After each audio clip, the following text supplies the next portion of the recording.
আমার বিশ্বাস হয় না যে মানুষ জব ইন্টারভিউতে গিয়ে এইসব জিনিস বলে।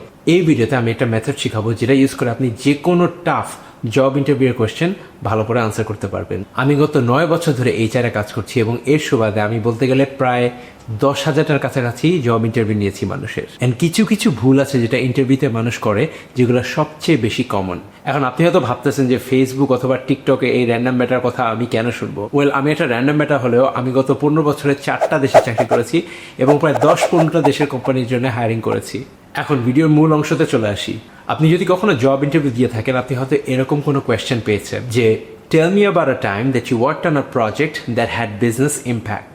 টেল me about a time that you had to start something from scratch. বা এগুলো বাংলাও জিজ্ঞেস করতে পারে, আপনার ক্যারিয়ার থেকে কোনো একটা উদাহরণ দেন যখন আপনার অনেক স্টেক হোল্ডারদেরকে একসাথে ম্যানেজ করতে হয়েছে। বা এভাবে জিজ্ঞেস করতে পারে যে কোনো একটা এক্সাম্পল দেন আমাকে যখন আপনাকে অনেক হাই কোয়ালিটি কাজ খুব কম সময়ের মধ্যে করে দেখাতে হয়েছে। চমৎকার না প্রশ্নগুলো?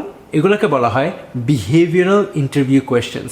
এবং যখনই আপনি ইন্টারভিউ দিবেন, কোনো না কোনো পর্যায়ে একটা কোয়েশ্চেন এরকম জিজ্ঞেস করবেই আপনাকে। ইন্টারভিউর এখানে বেসিক্যালি আপনার পাস্ট পারফরমেন্সের একটা খুব অনেস্ট উদাহরণ পাওয়ার চেষ্টা করছে, যেটা ইউজ করে সে আপনার ফিউচার পারফরমেন্সটাকে প্রেডিক্ট করার চেষ্টা করবে। এখন প্রায় আমি ইন্টারভিউ নেওয়ার সময় দেখি যে মানুষজন এই কোয়েশ্চেনটা শুনলে বা এই টাইপের কোয়েশ্চেন শুনলে একটু ভরকে যায়। কেউ কেউ পুরোপুরি চুপ হয়ে যায়, অথবা কেউ কেউ অনেক বেশি কিছু বলে ফেলে। আমরা এটা করেছিলাম, তারপর এটা হয়েছিল, তারপর এরকম হয়ে, তারপর এরকম হয়ে আমি এটা করলাম। ও অ্যান্ড অলসো আমি এটা করেছিলাম, তারপরে আমরা ওখানে গিয়ে এটা করলাম, তারপরে এটা থেকে এটা হলো। এখন অনেকে মনে করে যে আমি যেহেতু অনেক কিছু বলে ফেলছি, ইন্টারভিউয়ার নিশ্চয়ই অনেকটা বুঝেছে এবং ইমপ্রেসড। কিন্তু ইন্টারভিউয়ের সাইডে যখন একটা কম সময়ের মধ্যে আমি একটা ক্যান্ডিডেটকে যাচাই করার চেষ্টা করছি, তখন এরকম হজবরল আনস্ট্রাকচার আনসার দিলে না খুব ডিফিকাল্ট হয়ে যায় যাচাই করা যে মানুষটা আদৌ দক্ষ কি না। সো এই ধরনের কোয়েশ্চেনগুলো ট্যাকেল করার একটা খুব মেথোডলজি আছে, এটাকে বলা হয় CAR statements, CAR. C stands for context. আপনি যে সিচুয়েশন নিয়ে কথা বলছেন ওটা নিয়ে কিছু ব্যাকগ্রাউন্ড স্টোরি বা কনটেক্সট আপনি ইন্টারভিউয়ারকে দিবেন। A stands for action.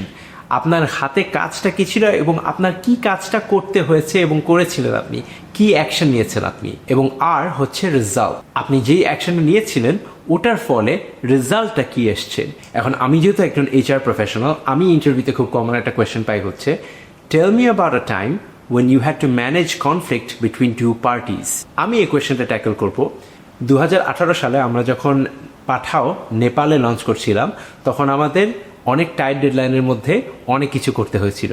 ওই সময়টা আমাদের নেপালের অপারেশনস টিমটাকে সাপোর্ট করছিল আমাদের বাংলাদেশে ঢাকায় ডেটা অ্যানালিসিসের একটা টিম।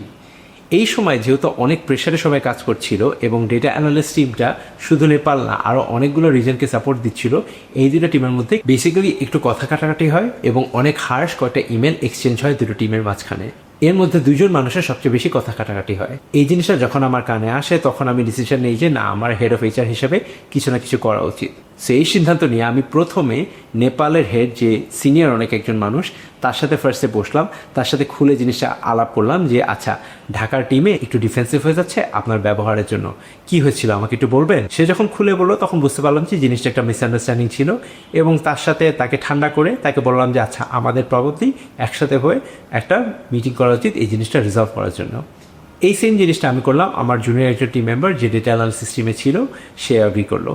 তারপরে ডিফিকাল্ট মিটিংটা ছিল যেখানে আমি মাঝখানে মিডিয়েটর হিসেবে ছিলাম এবং দুই সাইডে দুই পার্টি, আমাদের নেপাল অপারেশনসের হেড এবং ডেটা অ্যানালিস্টের জুনিয়র টিম মেম্বারটা ছিল এবং আমরা একসাথে ফাইনাল ইস্যুটা রিজলভ করে একটু হাসি ঠাট্টা করে জিনিসটা আমরা ঠান্ডা করতে পারলাম। অ্যাজ এ রেজাল্ট আমরা অ্যাকচুয়ালি নেপালের লঞ্চটা খুব সাকসেসফুলি করতে পেরেছিলাম, ইভেন দো অনেক হাই প্রেশার একটা সিচুয়েশন ছিল। এবং আজকে যদি আপনি আমাদের নাম্বারসগুলো দেখেন, আমাদের নেপাল বিজনেসটা আমাদের রেভিনিউর 20%-এরও বেশি মেকআপ করছে। সেটা একটা এক্সাম্পল ছিল যেখানে আমি কনটেক্সট, অ্যাকশন এবং রেজাল্টটা ভেঙে ভেঙে স্ট্রাকচারভাবে আনসারটা দিলাম। এবং এভাবে আনসারটা দিলে যে কোনো ইন্টারভিউয়ার ভালো করে আনসারটা ফলো করতে পারবে এবং রিয়েলি বুঝতে পারবে যে আপনি একটা ব্যবসায় কীরকম ইম্প্যাক্ট রাখতে পারেন। সো নেক্সট টাইম আপনি যখন কোনো ইন্টারভিউয়ের ডাক পাবেন, আপনি ইন্টারভিউয়ের 2-1 দিন আগে মাথা ঠান্ডা করে একটা পেজে আপনার ক্যারিয়ারের টপ 3 অথবা টপ 5 এক্সপিরিয়েন্সেস অথবা প্রজেক্টস বা যেসব অ্যাচিভমেন্টগুলো নিয়ে আপনি অনেক প্রাউড, ওগুলো এভাবে করে গুছিয়ে কনটেক্সট অ্যাকশন রেজাল্ট হয়ে একটা পেজে লিখবেন এবং ইন্টারভিউয়ের আগে এগুলো একটু দেখে নেবেন। তাহলে ইন্টারভিউয়ের সময় আপনার বেশি চিন্তা করা লাগবে না, আপনার টপ এক্সপিরিয়েন্সগুলো, আপনার টপ প্রজেক্টগুলো আপনার মাথায় ফ্রেশ থাকবে এবং এই ইনফরমেশনটা আপনি অনেক স্ট্রাকচার্ডভাবে ইন্টারভিউয়ারকে বুঝাতে পারবেন। এখন আপনারা যদি এই টাইপের কোয়েশ্চেনগুলোর আরও এক্সাম্পল চান, আপনাদের জন্য আমি একটা ছোট আর্টিকেল লিখেছি যেখানে 10টা এরকম বিহেভিয়ারাল ইন্টারভিউ কোয়েশ্চেন্স আছে এবং ওগুলোর কিছু মক আনসার্স আছে।